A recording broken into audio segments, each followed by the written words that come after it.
Believe me, Winston, it's very real.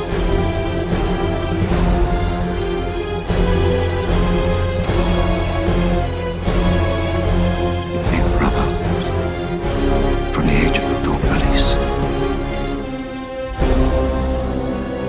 30 to 40 group, take your places, please.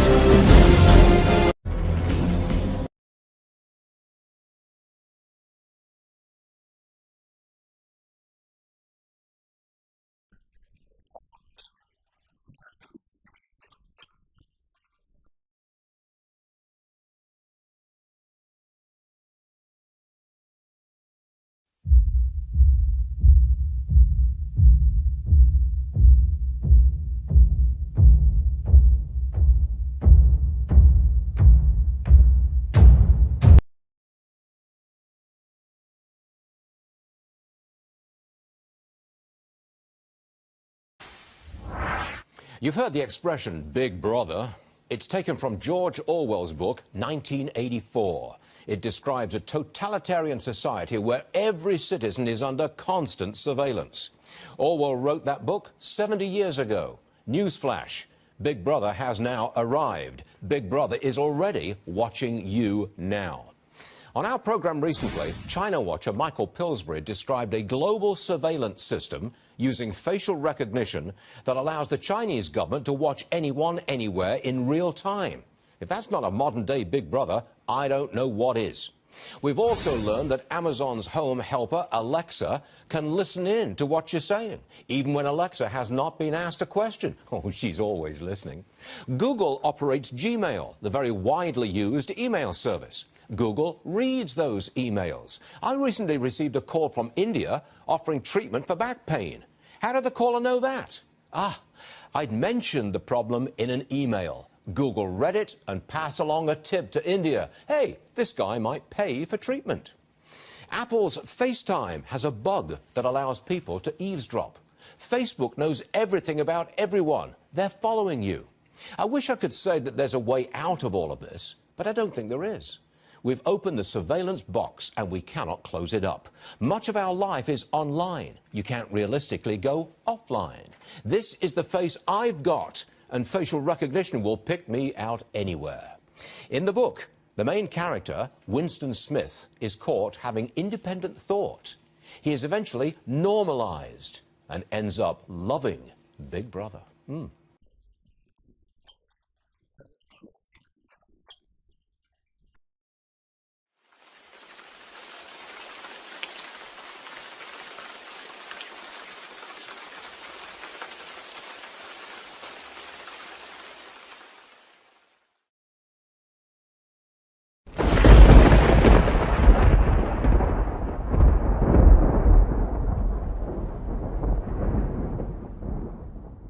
The Times says the project aims to reframe American history. It is an examination of the United States' origin story, a corrective history.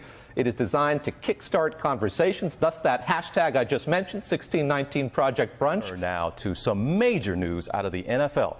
A source telling ESPN that Washington's NFL team retiring its controversial nickname. The Aunt Jemima brand is getting erased. The name and logo are being dropped from all products, including the iconic pancake mix and maple syrup. Within hours of the Aunt Jemima announcement came word that Uncle Ben's rice would get a new brand identity too. New tonight, the Phoenix City Council voted to change the name of streets that they find offensive. Barnes & Noble facing backlash over its diverse editions of classic novels.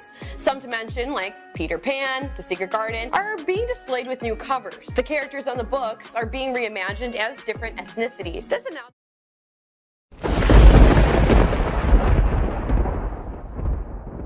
Twitter dropping the programming terms master, slave, and blacklist from its code. Master and slave are going to become leader and follower, while blacklist will become deny list. Watch this. I have never discriminated on the basis of sexual preference. Sexual preference is an offensive and outdated term. So Merriam-Webster, the dictionary, here's the old definition versus the new definition of sexual preference. Before it said orientation, sense, sexual preference.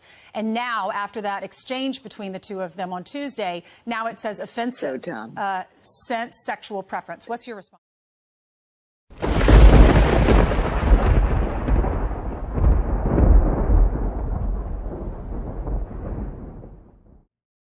You stupid dinosaur! Get the out of here!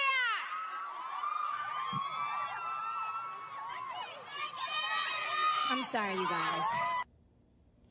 That is a child attacking her mother and father for the crime of insufficient loyalty to Black Lives Matter. Here's a 15-year-old from Louisiana called Isabella. There are many like her in America right now. I literally hate my family so much. It's just, they just try to argue with me that George Floyd they're just trying to tell me that, like, he deserved that because he did something wrong and that it was okay. That is not okay. And it's just making me so upset. I don't know why. I do not want to live here. I hate living in Louisiana. I hate living around these racist. I just want to leave.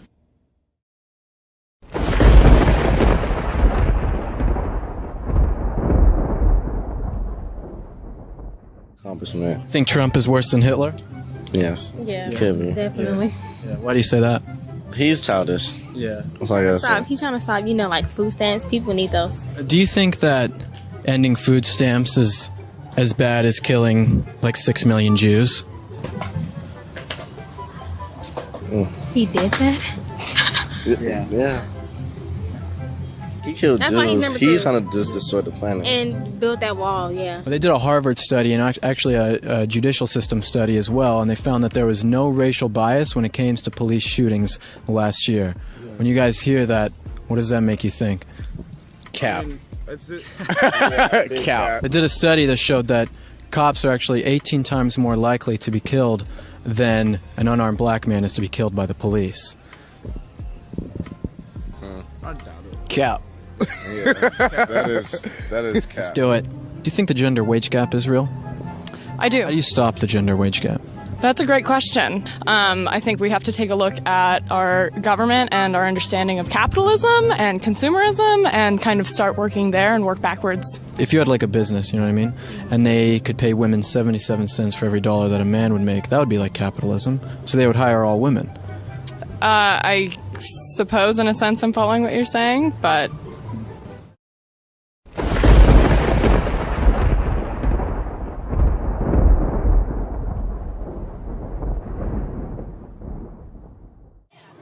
You can protest all you want, but the I just saw take place. I know there are people out here, homeless people, who rely on those banks to charge their phone. And you think it's okay to take down a neighborhood? You don't see corporations here. There are human beings that live in this neighborhood. You do this in Harlem, you do this in Brooklyn, and I swear on everything.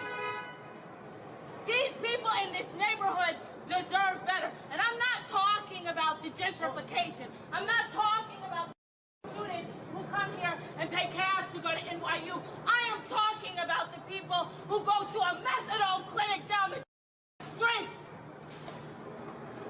And you think this is a protest?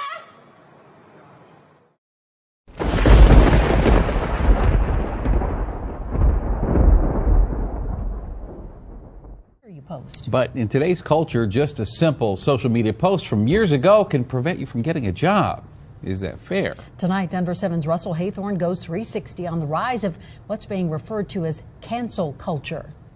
You may have never heard the term cancel culture. It's somewhat of a boycott of a person who has done something that other people find objectionable. It can also be someone just like you and me. Putting something out there that can probably offend somebody. So I often caution people, especially young people, students, about what they place on social media because that is their professional image and picture forever. Cancel culture is a form of boycott or public shaming of a person who has shared a questionable or unpopular opinion.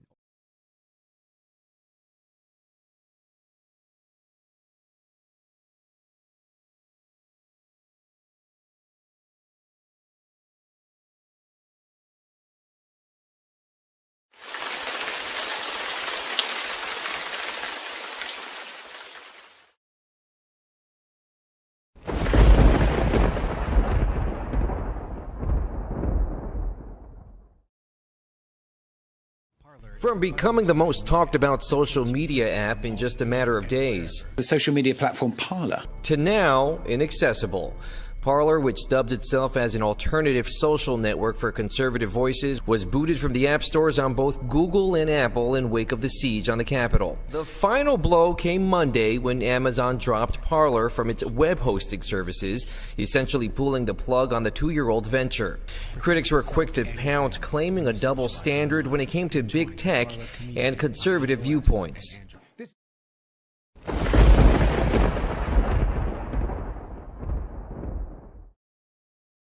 Let's do it. How many genders are there?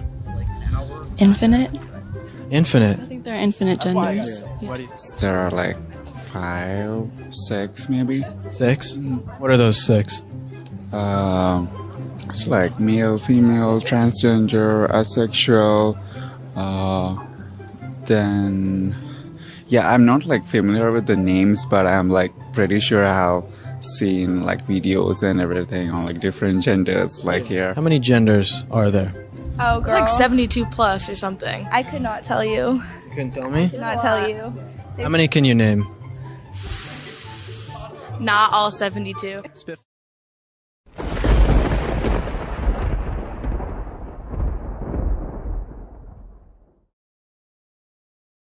One of the most elite schools, colleges, universities in the world, but it has a rather simplistic view of anyone from the Trump administration dare entertaining getting jobs in Harvard, given the fact that the biggest crime they committed was working in the Trump administration. Charlie Gasparino on this. The flip side is the sort of tweets that have been coming out from that mob about, oh, we've got to hunt down all the Trump supporters. We've got to. You're going to have a list. They've got the list. Exactly. Tell us about that. They are now talking about AOC and lots of other people. We need to have a list of everybody who enabled Donald Trump, and we're going to have this list, and you won't be able to sit on the company board. You get a job in academia. You know, this will be the shame list. And this shows exactly how authoritarian their instincts really are after claiming.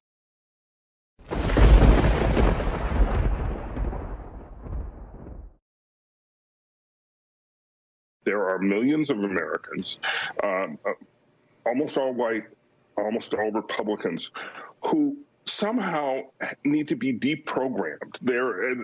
It's as if they are members of a cult, the Trumpist cult, and who have to be deprogrammed. There has to be consequences, and then once you get those consequences, I think then people have to take a second look at their actions, and they have to be much more afraid. I think a lot of people are going to have to be deprogrammed. You know what Biden means? Go through all the Republican voters and Homeland Security will take their children away. And we'll put them into re-education camps. Amen.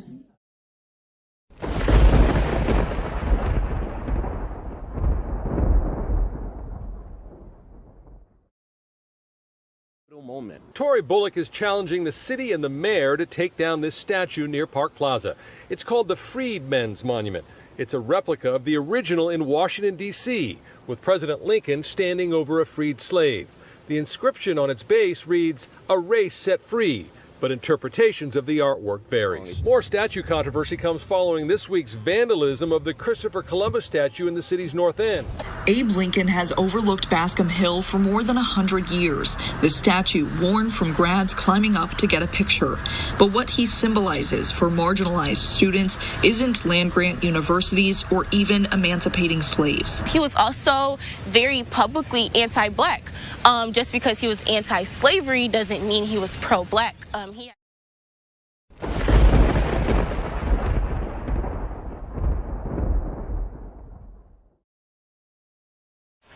A real-life political drama in Tinseltown. Oh, imagine. According to a new report, many Hollywood conservatives, me being one, are not shelling out for Donald Trump, fearing backlash over being outed as Trump supporters. The head of a Hollywood public relations firm telling The Wrap, quote, "If you're climbing that studio ladder or haven't become a big star yet, you're probably not going to be very hesitant to support Trump. These people are afraid because their bosses are very likely Hillary Clinton supporters."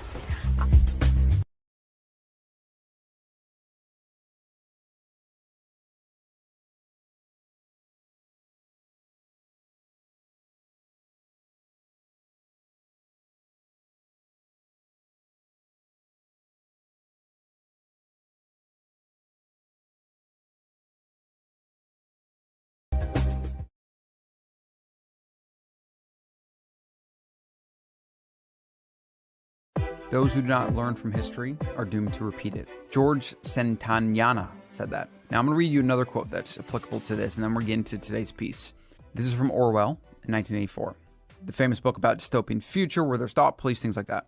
Every record has been destroyed or falsified. Every book has been rewritten.